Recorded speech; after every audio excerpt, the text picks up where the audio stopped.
हशर आहे जेको न कयो वियो आहे, जेको ॿिया अची कनि हा। सिंधियो, तव्हांखे सोचण लाइ दावत थो ॾियां, ॿियो कहिड़ो हशर थियणो आहे?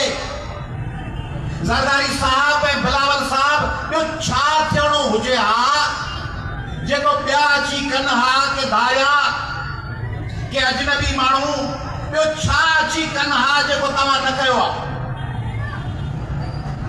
ॿिटो निज़ाम कंहिं आंदो? कंहिं अची चयो त कराची जी हुकुमरानी हिकिड़ी ऐं बाक़ी सिंध जे ॿियनि ज़िलनि जी हुकूमत ॿी? कंहिं अची उहो निज़ाम आंदो जंहिंखे असां सभिनी गॾिजी रद्द कयो? पीपल्स पार्टी जी हुकूमत हुई।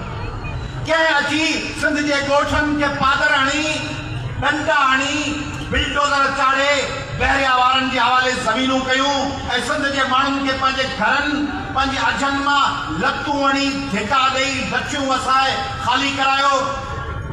ज़रदारी साहब जी हुकूमत हुई, बिलावल साहब जी हुकूमत हुई। कंहिं अची चयो त कराची जा जज़ीरा विकिणी तीनवाल कयो? ज़रदारी साहब जी हुकूमत हुई।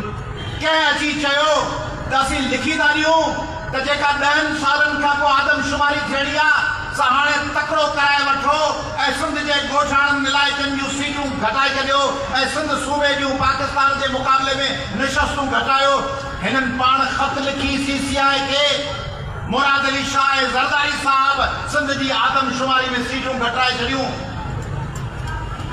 कंहिं अची सिंध जो पाणी रोकरायो आहे, हिननि रोकरायो आहे। कंहिं अची चश्मा जहलम ऐं तौसा पंजनग कैनाल वहाराया, ही हुआ। किन अची पेमरा ते बिजली जे मंसूबनि जोड़ण लाइ माहौल ठाहे उनजी हिमायत कई, ही हुआ। कहिड़ो हशर ॿिया अची कंदा जेका डिॼारियो था सिंध खे? अहिड़े कलम लिखनि था सोशल मीडिया ते, अख़बारुनि में, हीअं न थियो त पोइ हूअं थी वेंदो, हीअं थी वेंदो। छा थींदो? ही जे हलिया वञनि न को ॿियो अचे, को ईसो मूसो, को अल्लू, को वल्लू, कहिड़ो फ़र्क़ु पवंदो? थर खे बुख मारे कंहिं मारियो? थर जे ॿारनि जे खुराक लाइ ईंदड़ खीर ऐं उन्हनि जे लाइ कणिक जा अचारनि में वारी भरे मूड़ियूं कंहिं ॾिनियूं? कंहिं अची निमिरता, नायला रिंद, नौशीन काज़मी जा लाश उछलाया?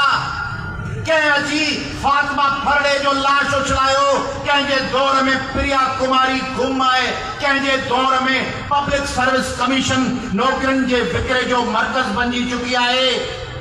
कंहिंजे दौर में कमंद जे आबादारनि खे लच्छूं हणी कमंद जे भरियुनि खे काठियुनि जे भरियुनि खां सस्तो विकियो वियो।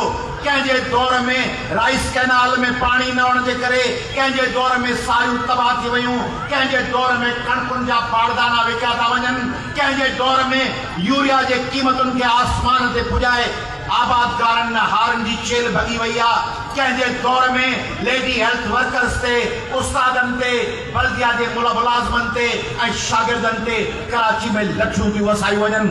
कंहिंजे दौर में रवादारी लाइ निकिरंदड़ गुज़ारनि में अदीबनि, शाइरनि ऐं न्याणियुनि खे वारनि खां जले पट ते केले उन्हनि खे लतूं थियूं वही वञनि। कंहिंजे दौर में ससुई ऐं सोरठ जा पीउ गुमनि, कंहिंजे दौर में माइटनि जा वालिदैन गुमनि, पछड़ा लंघड़नि। कंहिंजे दौर में रोडनि ऐं रस्तनि ते सिंधी फ़क़ीर बणिजी पिननि पिया, सिंध जे न्याणियुनि जे भुजनि में अथनि ऐं उहो इनकम सपोर्ट प्रोग्राम जे कार्डनि लाइ तज़लील जो शिकार पियूं थियनि। कंहिंजे दौर में इहो पियो थिए जो ॾेयारियो था त ही हलिया विया त पोइ हीअं थी